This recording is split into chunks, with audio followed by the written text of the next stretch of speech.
Hello, everybody, and welcome back to Community FC, where I've got another episode of the Roundup review coming to you. This is going to be episode 11 of the Roundup review as I look over at my notes. And this is going to be game week 16 we're talking about for all you Premier League managers out there.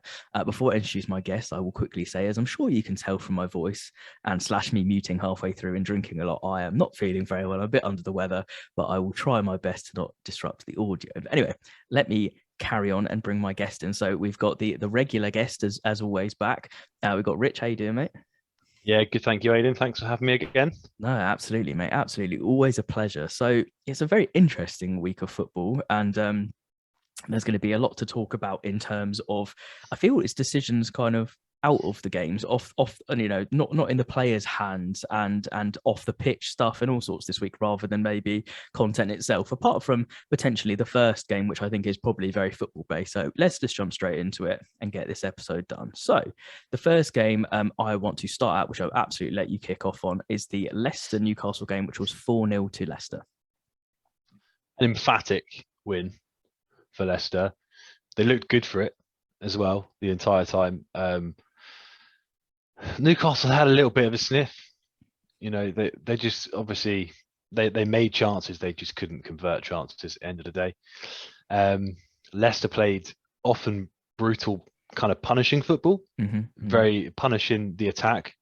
I don't think it's any surprise that your man Yuri Tielemans back and Leicester are suddenly looking like a proper team again. He is so influential in that squad, and they've severely missed him. Great to see Patson Daka on the score sheet. I love him. Fan, yeah. Absolutely love him. He's fantastic, and I love to see him get on the score sheet.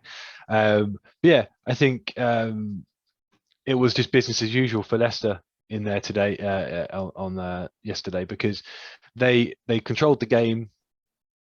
It didn't look like they were going to be worried by Newcastle. And honestly, I think that's probably what we expect from Newcastle.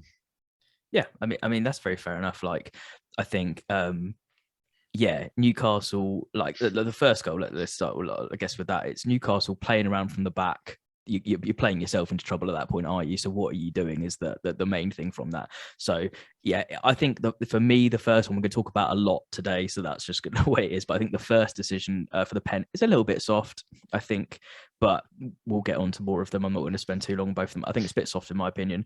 The brilliant the second goal was my favorite. Such a good team goal, where it was the Maddison into Barnes into Daka, and it was a really nice build up team goal, which I love to see, because that's proper football, isn't it? Let's be honest. And a shout out to Daka as well. Like, he had a really, really good game. Like, not just from the goal, he had some, assisting well. He just did a lot of stuff to pull that team apart on the Newcastle defense and really make a lot of chances for Leicester. So interesting. Like, again, when he gets a chance, as you keep saying, he kind of proves himself. And Vardy potentially getting a rest because he played the full 90 minutes in Europe, understandable. But as we've said before, maybe there needs to be a Daka Vardy partnership of some sort, or we need to see Daka more in general.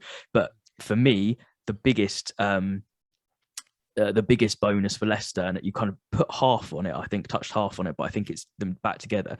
It's Maddison's and Tillman's. They're such a formidable duo together, and now they're back. Like, Maddison wasn't playing because of like attitude issues and injury. Tillman's got injured and then was looking like something was missing in the middle. But when you have kind of Ndidi dropping behind them and them two to have the freedom, I mean, you saw for the his last goal, Tillman's second goal, like Maddison and him are just on the same wavelength, and they were just slicing through defenses like butter. Like that Daka goal, Maddison's touch, literally just the entire defense and half of Newcastle's midfield just got wiped out in one touch, like one little cheeky flick.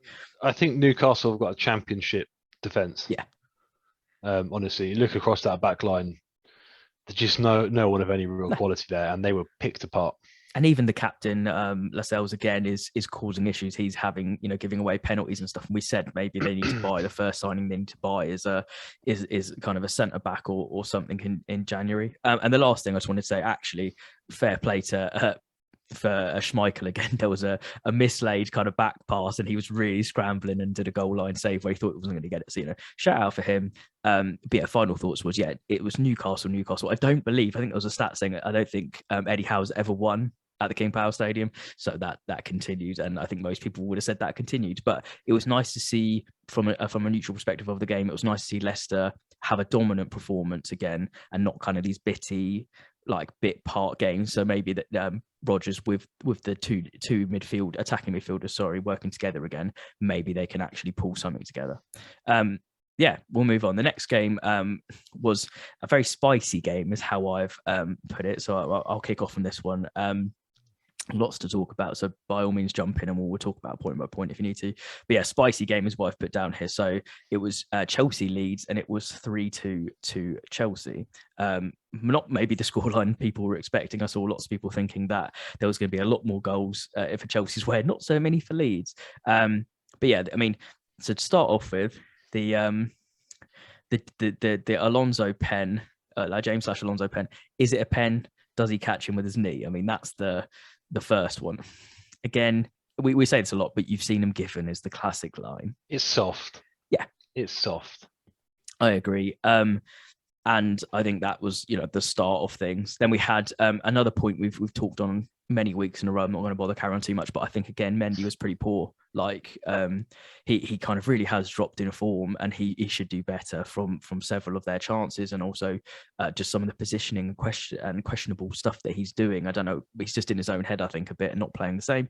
I wanted to point out, not because it should be like I'm trying to criticize the player, but Reece James did a very nasty challenge, which could have been looked at a lot more seriously. That's not the stuff you want to see. And actually, I've had Reece James in my fantasy league team for a couple of weeks now, and I keep thinking he's not played because he has 0 points, but he keeps getting booked every week. And that's maybe he's suffering a bit with having to do more work on his side because of not having Chilwell. There's lots of questions there.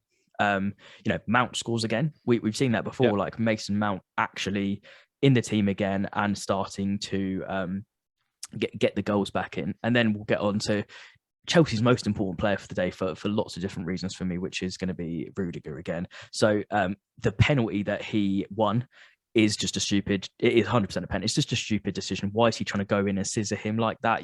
You're just asking the ref to give you the pen at that point. It's silly. And I just think he also, there was the afters, we'll quickly jump to that, when, after the whistle's blown, there was an incident where they were kind of getting each other faces and stuff. Again, Rudiger is maybe taking it too far. He does that whole captain's leadership thing he did against United, and he's very good at getting in people's faces and being a bit more of like an old school, you'd almost think of him as an old school centre mid rather than a centre back. But I guess, you could see both, like he's proper getting in people's faces and stuff, but maybe he at times needs to calm that side of his game just a touch, because I think it really will get him in trouble at some point, and then that might get him sent off, and then Chelsea are going to be in more problems than they are. Silly second penalty for Chelsea. Does he kick out? Yeah. Like, is it a naive challenge? Yeah, that's exactly the way I'd describe it. It's naive. And then just to finish on me before I pass over again, like the scenes at the end. It's just not what you want to see. You don't want to see football teams fighting on pitches and setting bad examples for people, especially when the final whistle's gone. At that point, you've lost the points. The game's gone. I know it was a high anticipation, highly strung, highly like electrifying game for lots of different reasons, for bad challenges, for the spiciness was there. It was a proper classic, but we don't need the afters, lads. Yeah, I mean, you pretty much hit all the points nail on the head there, to be honest, mate. I feel like it was quite an even contest, really. Yeah, Leeds really took it to them.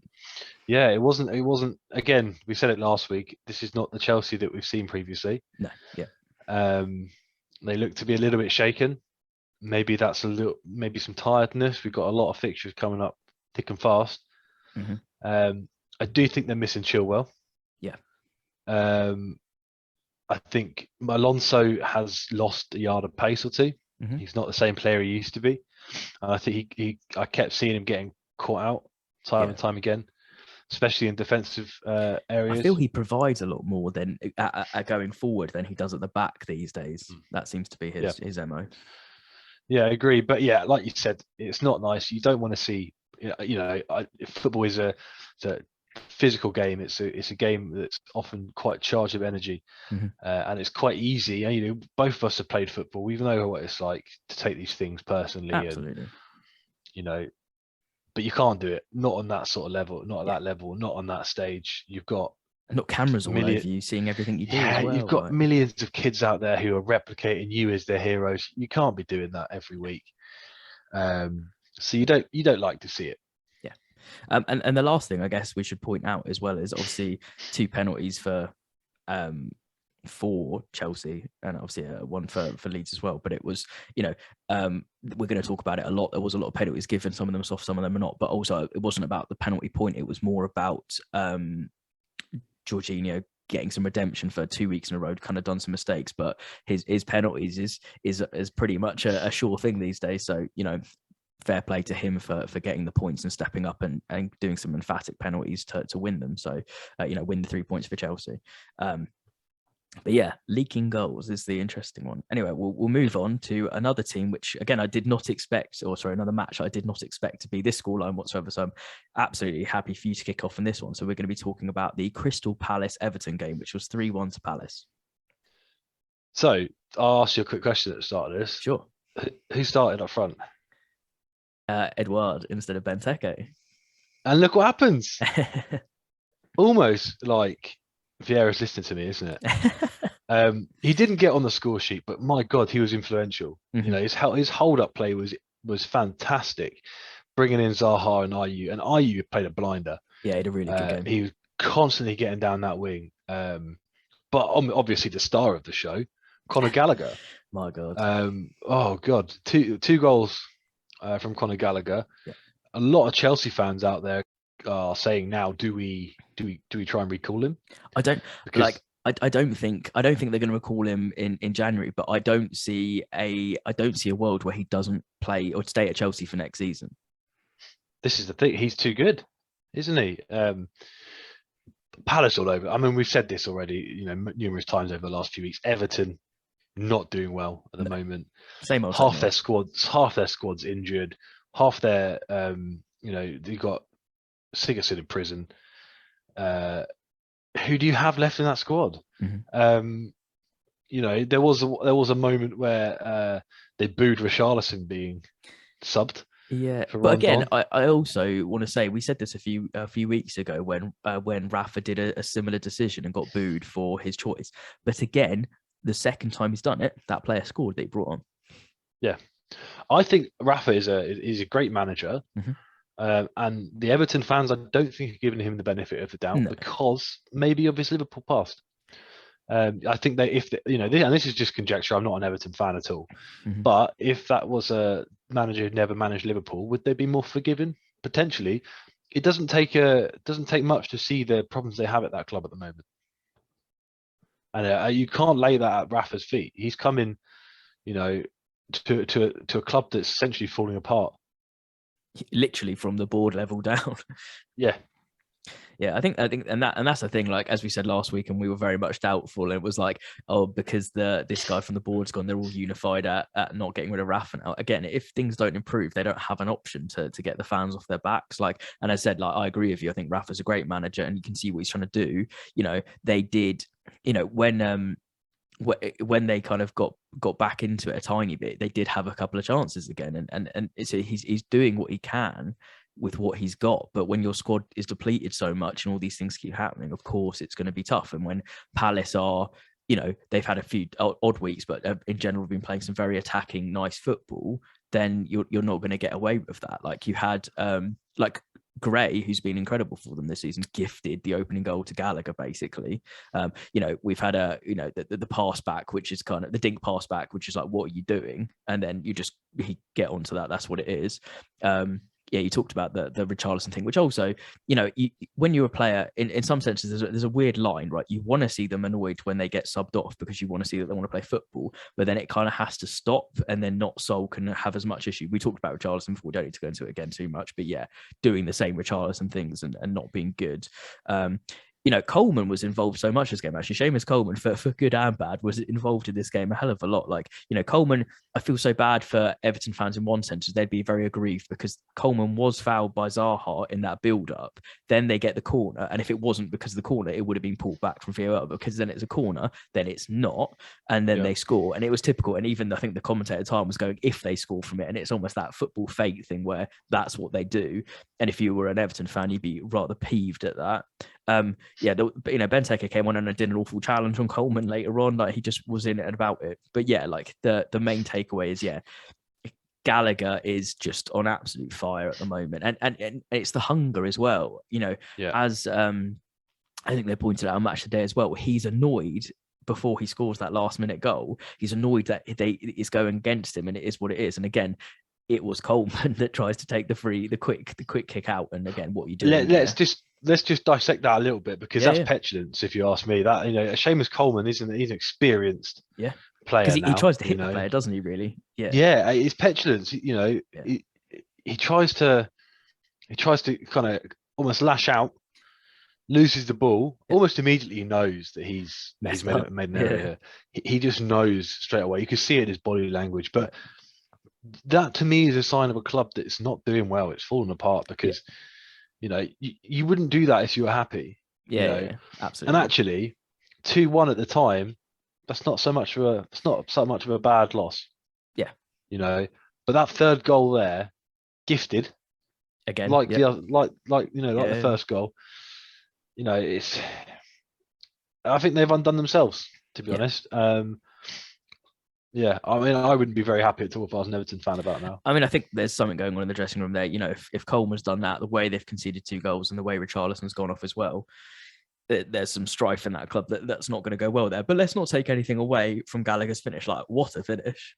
Like, beautiful. Like, dinks off top the bins, I think on the side of the bar, doesn't it? Top bins. You never saving them. So yeah, but I think it's as you said. I don't think any Chelsea fan is not thinking that he's not going to be there next season in the squad. The only thing I hope doesn't happen is, with so many Chelsea players you've seen before, is he stays and fights for his place and then doesn't get the chances. I actually think this could be horrendously wrong in a year's time. We'll see. But the way that Mason Mount has been kind of dropped for a few games and then plays and then scores really well. I know he's Chelsea, like a Chelsea lad, and is what it is. But I could see a world where he's not very happy and then doesn't play as much, and Conor Gallagher might come in and try and sneaky that spot from him. We'll see. Yeah, Chelsea they've got an interesting couple of years ahead of him in terms of talent coming through, because absolutely, they know full well that they're going to have to spend big money as well. At points, but they have got some great talent coming through, but they've also lost some good talent. Well, and I'm talking gonna lose. Yeah, and I'm talking Valentino Livramento to Southampton. Arguably, I could see him in a season or two being England's first choice right back. He's that good. You've got we also took Dynel Simiu, Brozier. I mean, Brozier's on loan. Yeah, but there are whispers of rumors of us looking to get him. And if you're Brozier, you go, you're not going to get those opportunities. Not at Chelsea. Lukaku and Werner, So why would you not be saying, you know what, let's do this, let me go there, and I imagine we have a good sort of back and forth with the Chelsea board at this point, and if I was in charge, I'd be saying, look, let's buy him off you. We'll give you 10 million. And we'll put a buyback clause in. You can see that first happening. For you. Absolutely. Yeah, and like they've done with Tino. So yeah, be interesting couple of years for Chelsea to see how they fit those youngsters in with the experience and the star players.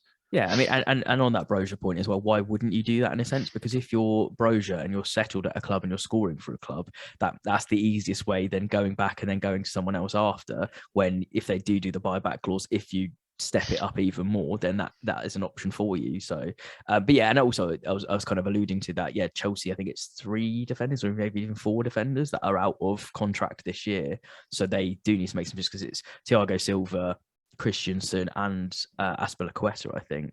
So that's and Rudiger obviously as well. So they need to make some decisions on what's going to happen, and then stick with some youth like Chalobah, for example, who's been a great breakthrough person. But yeah, anyway, back to that. Rafa, I think, still in trouble. Everton are in trouble. They need to turn it around. I think they're going to have a very poor season in general because of injuries, and I don't think they're unharmonious in the squad, if I can get my words out. And I think that they could be looking at a real low finish this year if they're not I don't think not relegation battle, but low. I'll move on to the next one, which you will absolutely be starting on, because we'll be talking about Arsenal Southampton. So it was 3-0 to Arsenal. Yeah. I missed the first like 20 minutes of this game. In fact, maybe a bit more because I had to go and meet my mum. Mhm. So I was in the car and I get in the car and I was like, right, stick TalkSport on, and I stick TalkSport on, and I start driving, and literally 30 seconds to the drive, we've got a goal at the Emirates. I'm thinking, come on, boys, and First obviously, half FC, yeah. oh God, where to unpick this? I mean, firstly, I don't feel too badly about this defeat, Mhm. primarily because two of our most influential players are out suspended. Mhm. Romeu and Salisu, backbone of the team, arguably. Hard. We've got both of our keepers out injured. Yeah. We touched upon this last week. At the end of the episode, Breaking news. Willie Caballero coming in. Mhm. He looked lost. Yeah. He's not. And you get it. I understand. He's 40. I mean, fair play to him. Mhm. But at what point cannot Harry Lewis Yeah. come Yeah, up yeah. and do the job? And the reason I say this is because Harry Lewis has been, he's been coached under Hasenhüttl. He knows how Ralph wants to play. Mhm. Why? I don't know. I just feel like he could have done a better job. Maybe not even that. I don't think he could have done a worse job. I don't know if. Sense. Yeah, I don't know if this is a question for you. Sorry to interrupt your train of thought. Like, is this one of those ones where he's come back after training with Wimbledon for a bit, and I think there's still there's still a great keeper in him. We you saw it only like 2 years ago or something when he came on as like the sub for for City and for people like that, and he's still solid. Is it a case of he was just trying to do too much that game to prove himself again, like coming for some of those punches? Do you think maybe in a game or two he might be more solidified, or do you think it really is danger and it's Harry Lewis kind of that's what we should be looking at? I mean, give him a couple games and Yeah. he's up to speed, sure, but we're looking at Fraser Forster coming back at the end of the month. Yeah, exactly. So I don't know. I get the idea. I mean, if it was me personally, I'd probably have got Willie Caballero to sit on the bench and put Harry Lewis in. I don't think Harry Lewis could have done a worse job. Yeah. Maybe not done any better. I think we were always going to struggle at Arsenal. Again, they're a side that are in good form at the moment. Yeah. They're playing good football. Mm-hmm. And we are missing some very influential players. Again, the other thing that hurts as well is watching Armstrong and Brozier coming off the pitch. Yeah. As well. We now have our front line consisting of maybe injured. Yeah, so there are question marks about their availability. Adams is still out. Yeah. He's not going to be ready for Wednesday. Armstrong and Brozier are question marks, which is not what you want to hear, especially at this time. We've got Brentford at the weekend, as well. Ideally we should be targeting that Brentford game and the Palace game, really. But we're looking at Shane Long and Theo Walcott up front. Yeah. Depleted again, like Everton. Lots of clubs at the moment having issues from different reasons. Yeah. And this is take nothing away from Arsenal. They played very well, and honestly, probably could have been 4 or 5 or 6-0. The crossbar and the post were our friends quite a lot during that. Second goal, absolutely no way that Martin Odegaard should be out jumping both of our centre halves. That was one of the things on there, especially when they're so tall. I literally was like, was it Stevens or someone else? And I was like, how Bednarek, yeah. I was like, how he's literally a head and a half shorter than them, and he's just out leaped. But I think it's because there's a lack of communication. Because one of them at the front post, I don't know which one it is, looks back at the other one as if to say you're getting that, and then it's too late. Well, again, the problem is as well. Stevens just come back from injury. Yeah. Bednarek, we know how I feel about Bednarek. I don't want to see him in the first team right now. I think he does an able job as a deputy, but I just don't want to see him in that team. And honestly, I would have played Lianco and Stevens. But because we haven't had that solid partnership so far, Salisu as well missing is massive because Stevens and Bednarek haven't played much together. So, even in the first goal, the space, we're missing Romeu dropping back because normally 9 times out of 10 Romeu's dropping back slightly ahead of the other midfielders, and he picks up Lacazette, in the edge of the box. That's not happening there. I think that Prowsey should be dropped. Yeah, he said before at this point. I think we played more influential football with Diallo and Romeu. But yeah, I can't say I expected us to get anything out of that game, to be honest. Um, I would have at least liked to seen it be a little bit more competitive. Yeah. You know, Teller's he got through a few times and he had a few opportunities, but his shots were just weak. I think, and it's the same story all season really. We're making shots. We had 6 shots on target. What I will say is Ramsdale had pulled off some blinding saves at times as well. You know, Ramsdale looks to be a good bit of business from Arsenal. Yeah, absolutely. You know, fair play to him there. But yeah, it was an easy win for Arsenal. Yeah. Yeah, that's pretty much all I have to say. Yeah, I mean, I don't have too much more. Like, again, I think, Willy Caballero, again, there was actually another opportunity as well where the offside flag saved even more blushes from him. But I still think maybe he was just trying too hard to prove that he was worth it, because he is looking for that contract playing for like Wimbledon and stuff. So, there's a part of me that thinks in a game or two you might see him make some really big saves. But again, yeah, you've got Forster coming back, so that will put some decisions in their head. And I don't see a world now, unfortunately, where Harry Lewis is played, because you've just brought in Caballero to be the cover. So if you trusted him, you would have trusted him to cover for a couple of weeks. I mean, the big thing, I say it every week to you, and I'm sure you're sick of it right now, but it's true. Like, Armstrong had such a good maybe you missed I missed it actually on the game, but he had such a good opportunity at the start to get a goal. And again, if you get a goal, who knows what happens to the dynamic of the game and the changes we've seen you being first half FC before, and you know that might have changed it, or even just made it a bit more competitive. Yeah, we talked about the Odegaard thing, and then the last thing. Actually, before that, I was going to say Southampton did show signs of a fight late on. They did have a few chances, as you said. So it's not like the team aren't putting the effort in. It's just some questionable from the defense and the keeper, just performance in general. Like, he did show signs of trying. So that's, what you can ask for. But the last thing I wanted to talk about was actually Lacazette, where he hasn't been played too much, and he, took a goal today. And we talked about last Richarlison on the previous game at Everton. Obviously, Aubameyang has been dropped for disciplinary again, and he's your club captain. Like, it's not going to dwell on this too much, but again, it's unacceptable from a captain. And if you're an Arsenal fan, you'll be pissed that, well, you might maybe not have been because he's been so poor on form recently, but there's something going on there in general, and maybe that's he's going to be out the door rather soon. And so's Lacazette, but then you're going to need to bring someone else in, unless it's a Martinelli or other options you've got. But I think you'll be bringing in other people and getting rid of both of them, if I'm honest. Yeah, we'll move on. So the next game I got down here actually was a really entertaining match, and it may be not one that you are looking forward to because they're your opponents next week, like you've just alluded to. Next week, midweek. We keep getting, there's so many midweek games, it's hard to keep up at the moment. I believe we are going to put out a quick shout out as well. I think we are going to put out a game in a Roundup review on Friday if we can, maybe a shorter one, because there's so much content coming for you.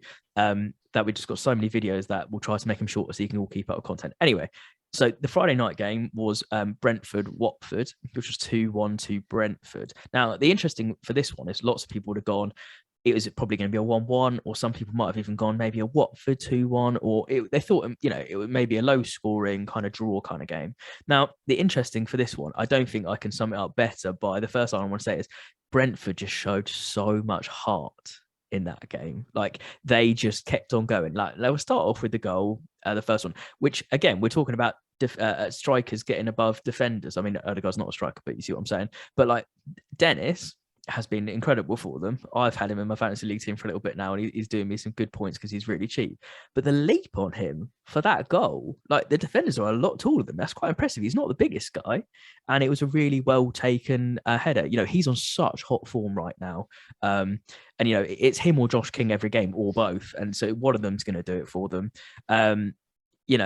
But then it kind of all started going a bit differently for them. You had the Janssen goal for 84 minutes for Brentford, but the crowd the whole way through as well at the ground was really pushing them on. But the players never gave up, and that's the biggest thing. So they kept on going, and then yet again, I like him as a person. I like his YouTube channel and stuff.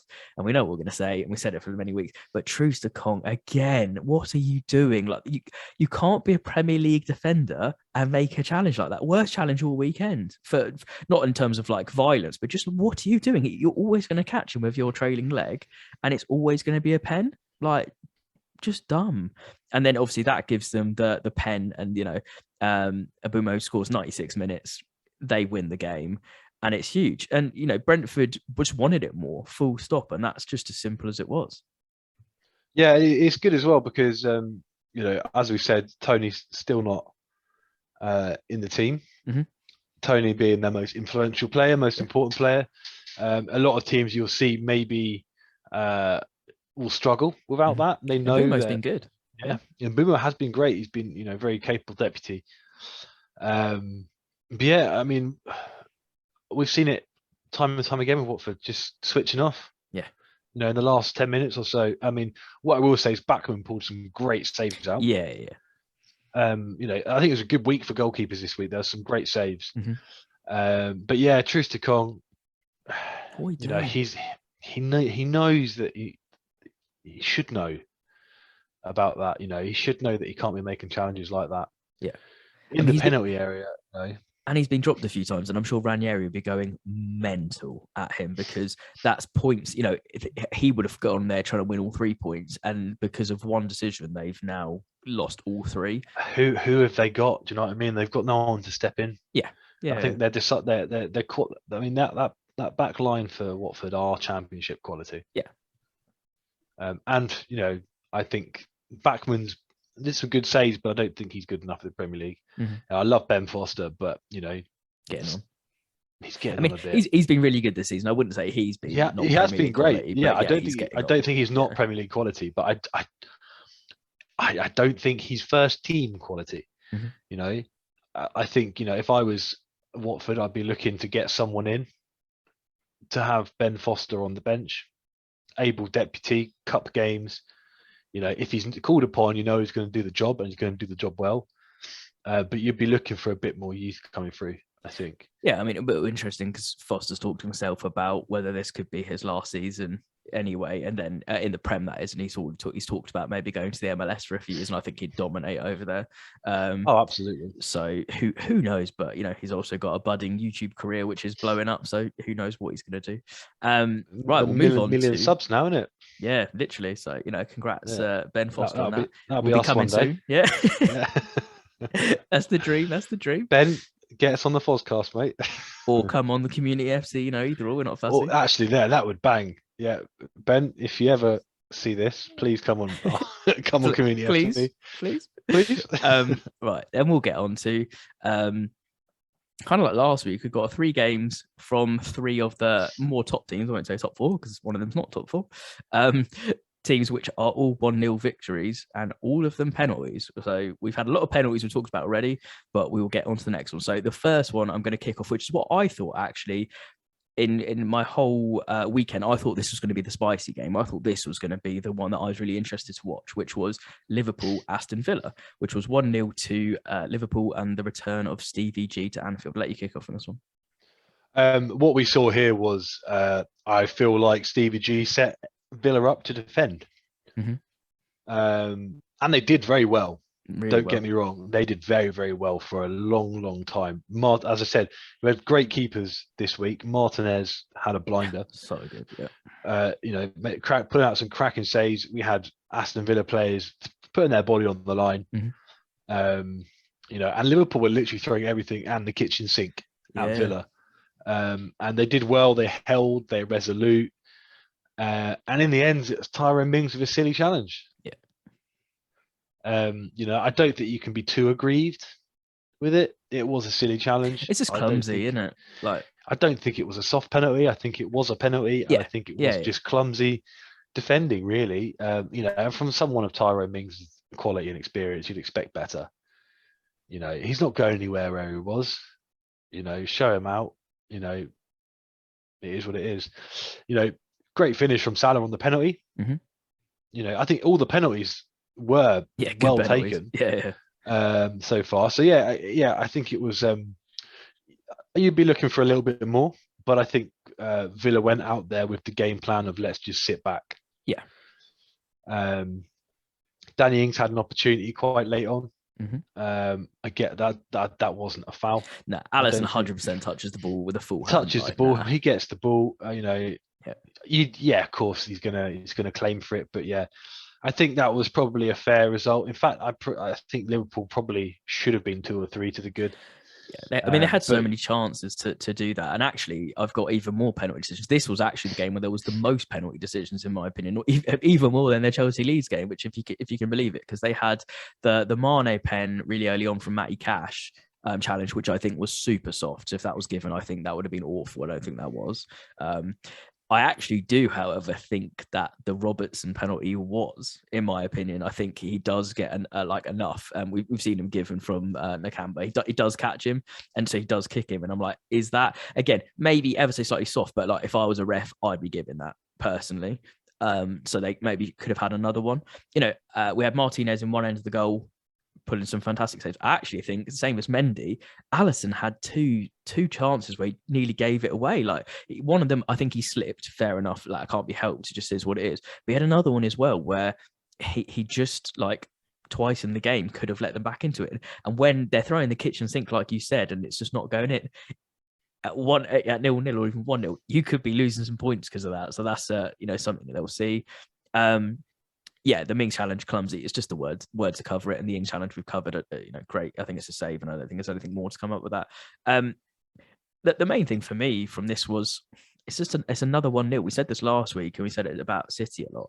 It's a 1-0 win, and when you throw in the kitchen sink and nothing works, and you get a penalty, which was a penalty, so it's not like it was luck, and they should have potentially had two.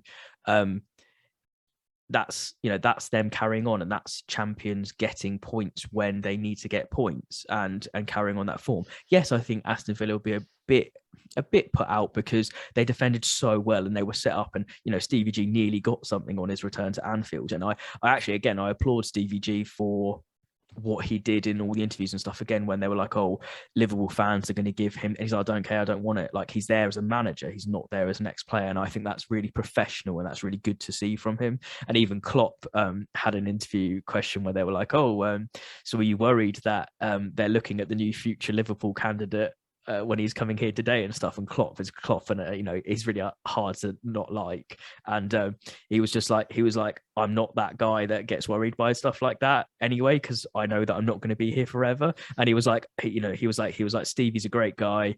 He could come here after me, but no, I'm not worried about that from today's game. Which is absolutely fair. So, Liverpool carrying on, Salah gets another goal. It's kind of same old Liverpool, just not the results. Like Jota, Mane, everyone had so many chances, just weren't going in. So fair play to Villa, go in there with a plan. Right, next 1-0 game. I will kick off on this one as it is my game.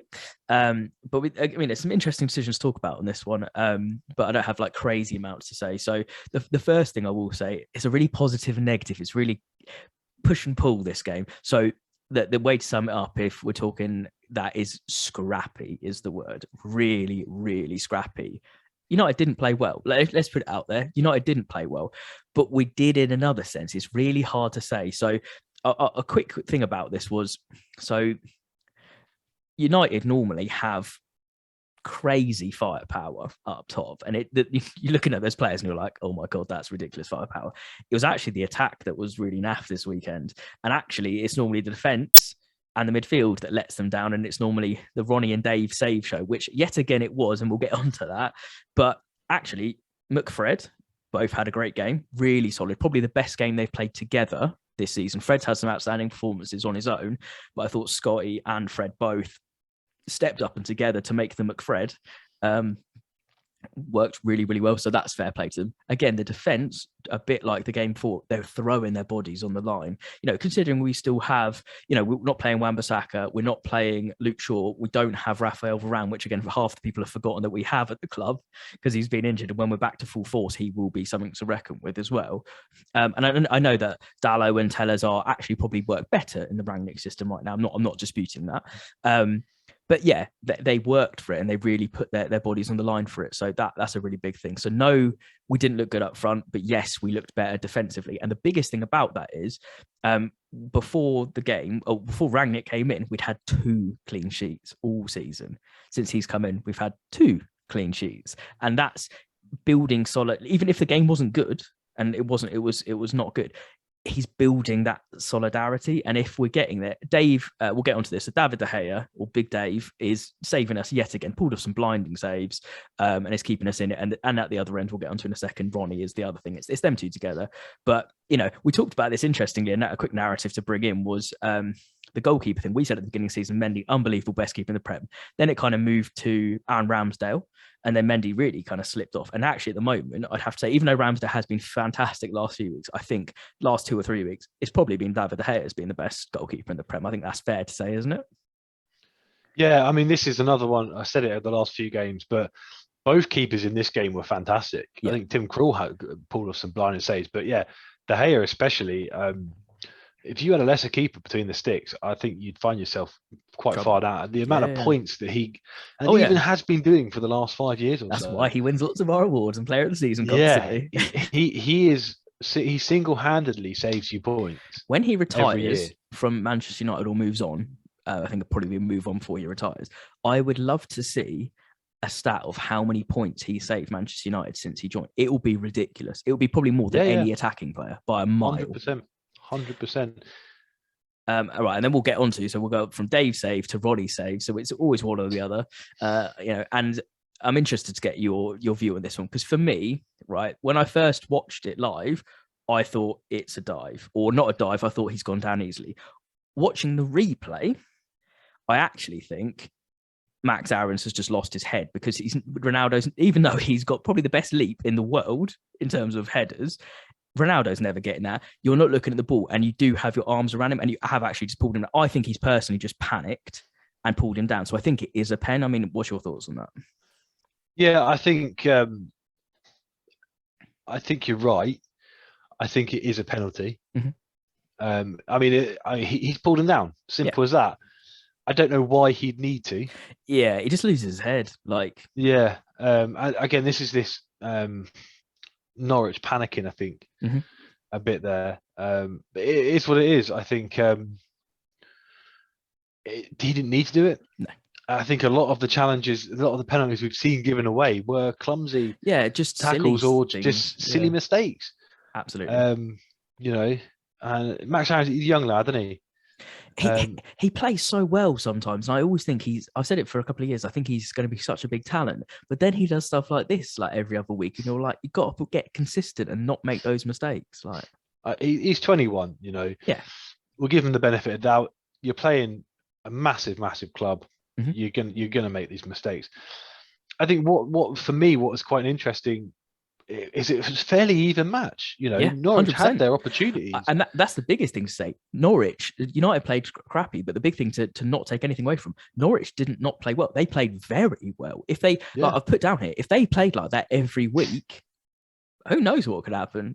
If they played like that every week, I generally could see a world where they stay up. I don't think they will. Yeah, but I mean, this is the thing. It was so different from the last game, last 1-0, because Villa went to Anfield and to defend, whereas Norwich have shown up to attack and to score goals. They had opportunities. Very, very different. Yeah, I mean, unfortunately, this is just sometimes the rub of the green in football, but at some point you've got to make your own luck. And what the really good teams do is they get into opportunities where they force errors, and that's what you see here. Because any other game that could have finished 1-1, it could have finished 0-0. Absolutely, could even finish with a Norwich win. But at the end of the day, Ronaldo does what Ronaldo does, and he puts himself in those positions where he forces him to panic, and he brings him down, puts the penalty away like he's always gonna. And Dave saves the other end, and it's a classic, it's a classic win. And I think the biggest thing for me though about this game was not even how well we played defensively or from the midfield, anything like that. The biggest thing for me, which some people may not have seen as well, which again is scary, and I don't like to see it at all, is Victor Lindelof had to come off. and everybody was questioning what happened because there wasn't contact, there wasn't anything. It might have happened previously, but he was pointing to his chest, and it was shown afterwards that he was having breathing difficulties on the pitch. Since then, apparently the club doctors checked him out and it seems okay. But I don't know what's going on right now with, I don't know whether there's COVID related things with lungs and chests. And I'm not talking just players, I'm talking people in crowds, I'm talking all this stuff. I don't think there's a coincidence in this stuff happening more currently. I think you're half right to do with the players, because they haven't really had a break. Especially players from top teams. Yeah. You know, we finished the season for Project Restart. They had a month off, and then we were back in for the new season, and then they had Euros and hardly any time off, and then play again, and then we're going to have an even shorter preseason this year. We're starting early again to accommodate a World Cup in the winter. Yes, so you're right. I think I agree. 100% agree with you. Yeah. The other thing is maybe in terms of the crowd, maybe it's just better, like more awareness of it. Yeah, it could totally be that. I'm sorry, that wasn't. I'll clarify for that, and any listeners, that wasn't me saying it's all to do with that. I'm questioning it. Again, there's lots of other factors. I'm just thinking, is that part of it? Because you are completely right. I think it is because of what happened to Christian Eriksen. There's a whole awareness piece and media piece that happened around it. So there is going to be more like consciousness of it at grounds. But it's just scary to see the amount of like things that's happening for players and for look at Aguero. Probably going to be retiring. Apparently, Graham Balaguer put today that I think it's going to be announced like today or tomorrow. And actually, speaking of that, and I'm trying not to bring the COVID talk up, even though we will touch on it again for this game in a minute. But I don't know if you saw as well. I think it's Kimmich from Bayern Munich. He didn't get the vaccine, and again, I'm not getting into a vax versus no vax subject at all. That's not what this is about. But he didn't get it, and he had lung issues because of it, and he's only just come back to training, but he can't go full capacity training because he's not ready yet. And he was saying that he'd wish he'd got the vaccine, but he was scared to get it. And he's had a massive effect. So that's an interesting one from again, we're talking top athletes that are having issues because of that. And again, that's not a political piece. People can do their own thing. That's up to them. I'm not going to say yes or no on this podcast. But speaking of COVID, I don't want to. We're going to touch on it at the end, but I just wanted to bring up a subject to go with that, to get it in people's minds. Was obviously Norwich had an outbreak of COVID at their club, and then they were worried who could play, who couldn't play, and they had a depleted squad. So they did even well considering some of the people, and even they had an injury early on where they had to have a makeshift centre back who normally doesn't play centre back and all that kind of stuff. So even better for them. But they did have lots of people out with COVID. The interesting thing is, again, I'm not saying they're linked, but there's a possibility that they are linked, where Manchester United now might not be playing their midweek match because some of the players had COVID. Now, luckily, it seems that the tests that they do when players get to the training grounds, when they first get out of their cars, that seems to have caught it because they didn't go inside Carrington. So that might have, massively reduced it. So well done, all the staff there, for being very cautious and doing that. But it's a really interesting subject of if people have it and how many people have it, what happens. We're going to touch on that at the end quickly to share some thoughts, but we'll move on to the next match before we do. So that was the United game. Again, it was, I'll quickly sum up because we kind of went off topic a bit, but yeah, scrappy. But again, like Liverpool, 1-0 win, points on the table. We're climbing back up. The last game, which was 1-0 from a penalty from another kind of one of the bigger teams, was the City game. Now, this was interesting from a couple of different points as well. I'll let you kick off on this one, and then we'll get onto some quick and easy ones. Again, this 1-0 is very much the same sort of template as the Villa game. Mm-hmm. Wolves came to the Etihad and just sat back. They had 2 shots all game, 1 on target, 29% possession. And again, it was Man City throwing everything and the kitchen sink at Wolves. And to be fair, that Wolves defense, they were resolute. Mm-hmm. They like they were really well. Yep. Yeah, exactly. They do really well, and they've been unlucky not to get points. I think. Again, so 2 quick points I want to get before I move on to you. I don't have an awful lot to this, but the first one is Raul Jimenez. Yeah. What are you doing, mate? Again, yeah. Idiotic. When I didn't watch this because I said I was meeting my mum, so I didn't watch the game. And the wife and I are walking around a garden centre, I think it was, and she said, "Oh, Raul Jimenez has been sent off." I was like, "What? Straight red?" She goes, "No, yellow card, and then a And a second yellow yellow card a card. minute later." And I was thinking, "What's he does? He argued with the referee?" Yeah, and that's what Like, you immediately go to, isn't it? Simulation. yeah, Yeah. I thought, is he arguing? And whatever. It wasn't until I watched Match Today, Hmm. and then I saw, why would you do that? Are you an idiot? The problem I have with this is that you see this stuff happen all the time, but then they're smart about it, right? There's a fine line between getting sent off and delaying the kick, right? The problem I have is that he does the silly challenge, which gets him the yellow, rightly or wrongly, and it is what it is. But then the ref literally has a word at him when he's having to go, being like, "Get out the way, we're going to carry on." So when you've been warned like that, you can't then go back into it. And the problem is whether that's reactions, whether it's just him being petulant as well. It could be a bit of both. He sticks his foot out, and it is what it is. But you're just putting yourself in a situation. The thing I think it's more petulance is I don't think they showed this on Match Day. I watched the game, and with his I don't know what to call it, his head guard that he wears, he basically took it off and then threw it on the ground to like cheers from the Wolves fans. And then he kept doing it like 3 times. He picked it up, waited for the chance, and then way from the Wolves fans, and then like clapped himself off to all the Wolves fans applauding him. And I was just a bit like, but he just put you down. I know you're probably not going there to think you're getting points, but again, what are you doing? It's See, that's not the no, Jimenez that no, I absolutely not. Normally, that we know he's and like. such a good professional and great striker. Yeah, you don't like to see that. No, not at You don't all. like to see that. And it was just dumb. And, Sorry, I can't remember the second one. yeah, and then the other bit I just wanted to say, I like to see Sterling on a score sheet. It is a penalty, but at the same time, I think he had a great game. I think he was again one of City's most influential players. The runs he makes just tears people apart. To be honest, so dangerous to play against. So that was really it for me. I think. I mean, that would be the first we'll disagree on. For me, it's not a penalty. I think it's really harsh because I think it's more his armpit than the actual arm. And the problem is, I know it's not handball, doesn't just include the hand, it includes the arm. But where he does it, like I understand his arms up and all that kind of stuff, but where it's like here. And I'm just like, for me, again, you can talk letter of the law, all that stuff. I just think it's really harsh. We won't spend too much time on it, but yeah, I think they got lucky to get that one. I think it's harsh. It's harsh if next week the same thing happens and which we will given. see. Yeah. This is the thing. Yeah. It's the consistency that I have the problem with. Yeah, absolutely. I understand that, by the letter of the law, that's a handball. I get that. But if next week the same thing happens and someone gets hit in the armpit and it's not given, that's when I'll have a problem with it. Yeah. As it stands, it is a penalty by the letter of the law. Is it harsh? Yeah, sure. But it is a penalty.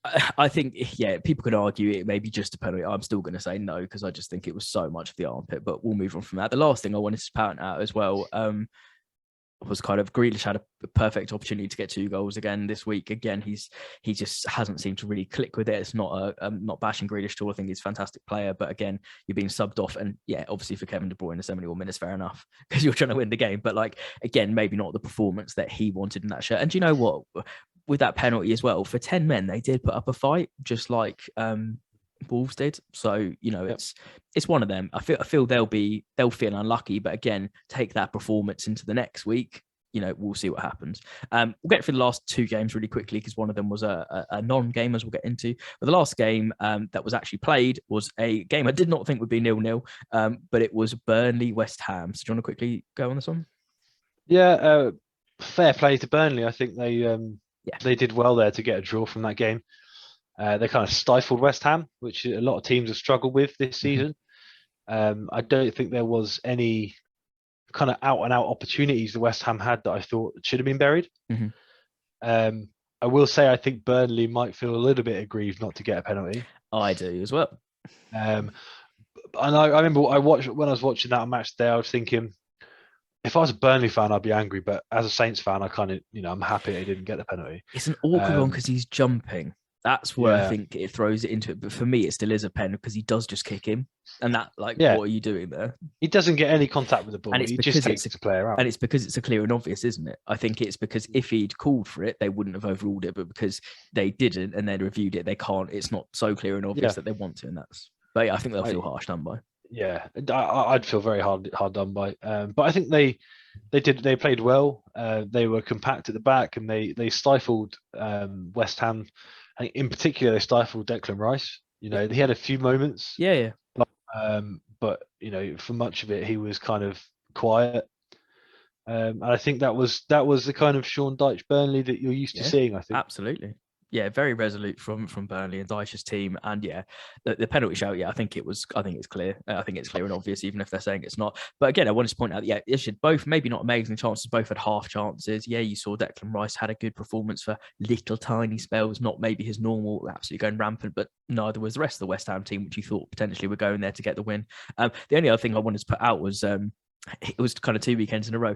Jay Rodriguez again nearly had another chance for a late winner, and like literally 2 weeks in a row when you're just like, again, when it's just not going for you, it's just not going for you. But I think Sean Dyche was pretty happy with. I think he said in the interview he was really unhappy with the first half, but really happy with the second half for most of it.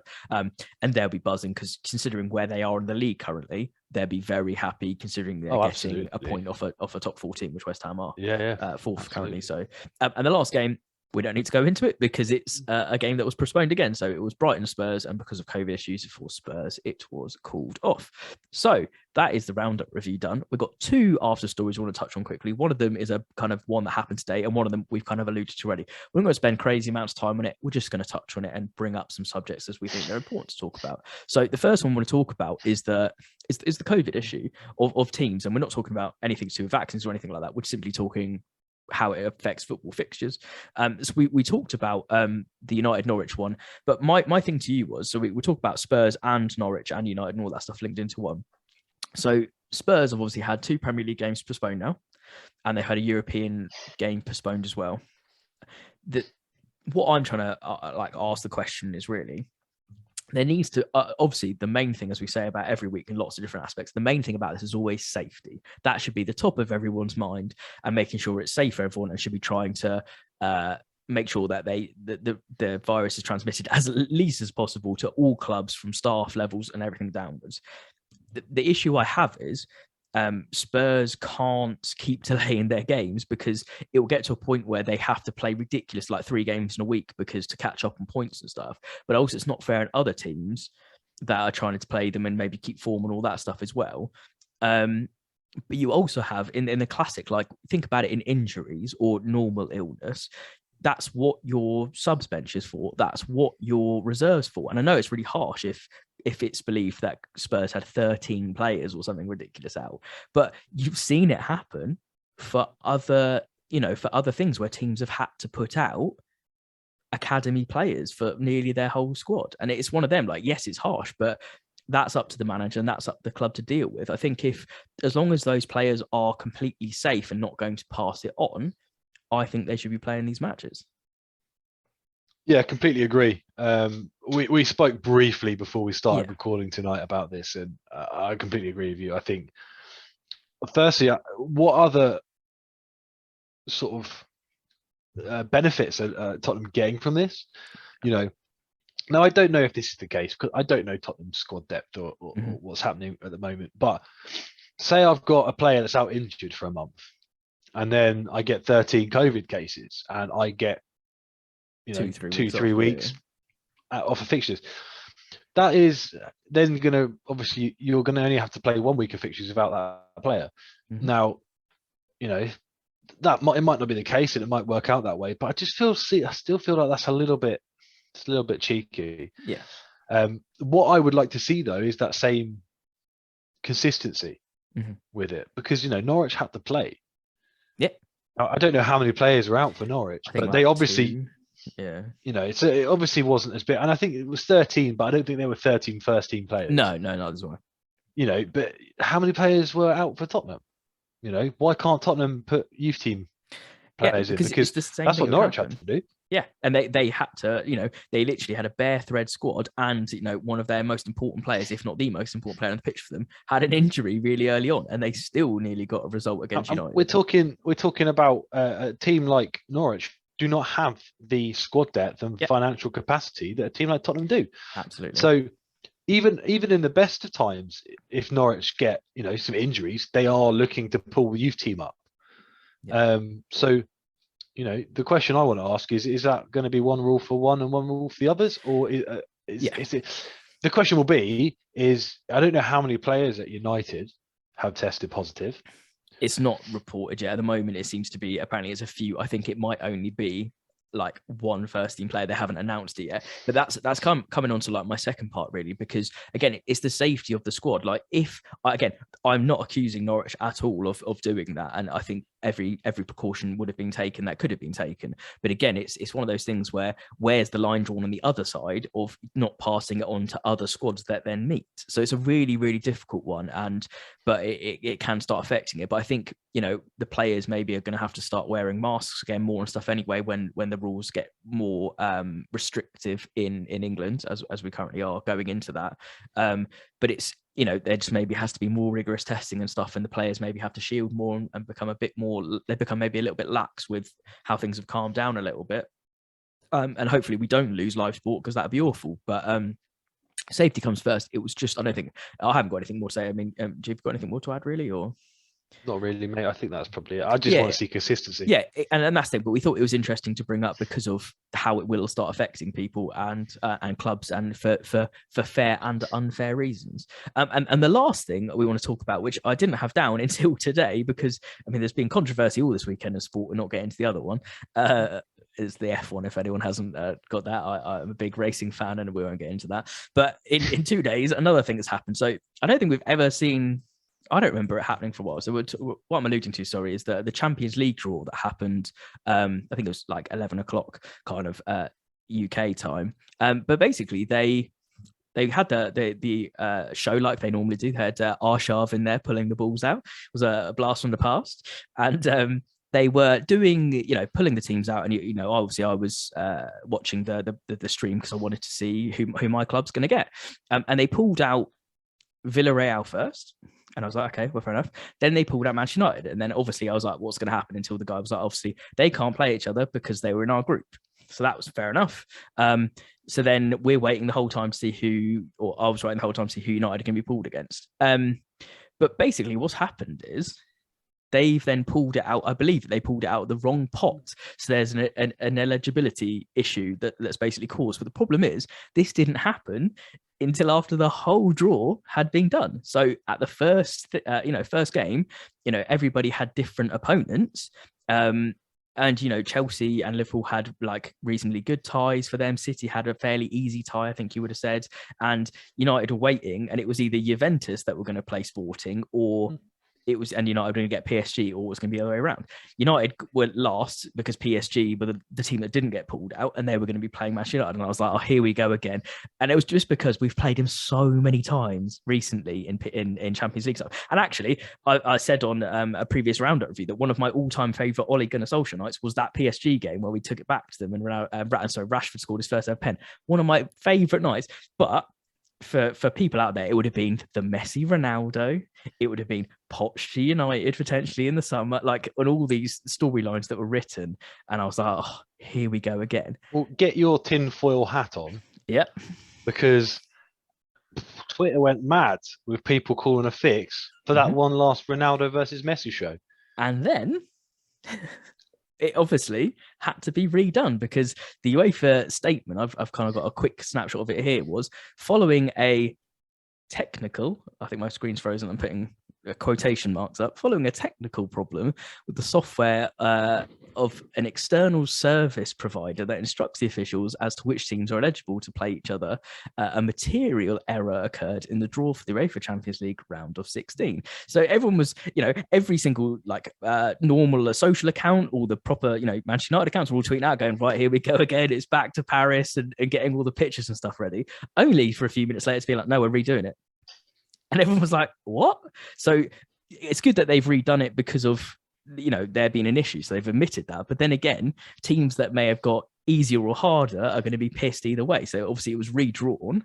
And Manchester United do not have PSG now. And lots of other clubs don't have clubs they were playing. So now it's Real Madrid PSG for that last game, and Manchester United are playing Atletico Madrid, which actually brings its own storyline in because they've got Ronaldo scored a lot of goals against Atletico Madrid, and there's that there's that video of him getting harassed by the fans getting off the bus, and them all going, and he's just like, I have 5 Champions League, you have 0 at that point. And that's by, so I mean, that's interesting, but that was just something to bring up because I've never seen anything like it. No, it's questionable, isn't it?